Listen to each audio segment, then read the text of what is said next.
Hey family, it hurts, right? It hurts real bad.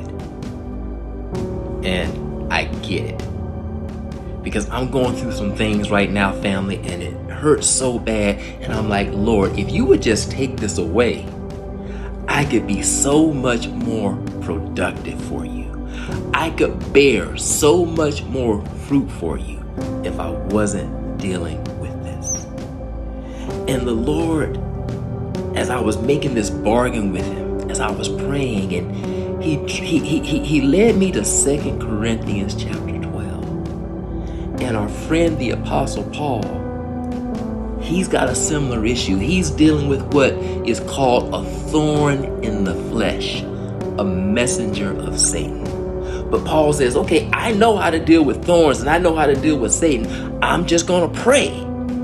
And so 3 times he goes to the Lord and says, Lord, I need you to handle this. I need you to come through for me. And the Lord's response was, my strength is made perfect in your weakness. I'm not going to take the throne away. I'm not going to take the thorn away, but I will give you my grace.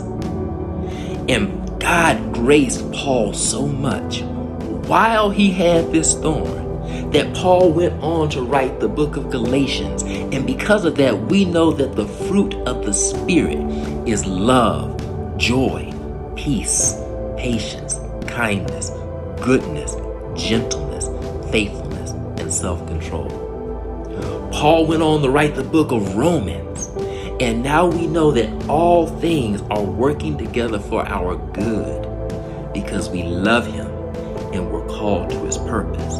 Now, even when we're feeling defeated, like we're on our last leg, that no, that's not the case. We're actually more than conquerors. Now we know that when everything is against us, God is for us. And Paul didn't stop. He went on to write the book of Ephesians. And now we know about the full armor of God, and we know that we can be strong in the Lord and in his mighty power. And while Paul has this thorn in the flesh, while he's living in God's all-sufficient grace, while God is perfecting his power in Paul's weakness, we get the book of Philippians, the book of joy.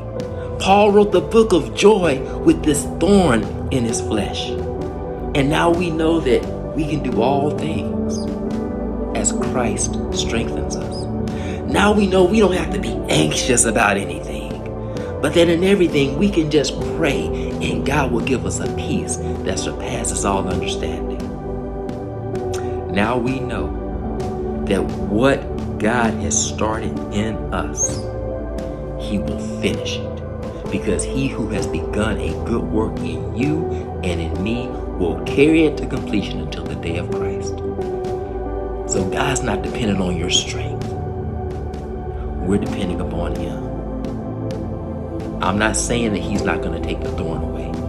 I'm not saying he's not going to heal you.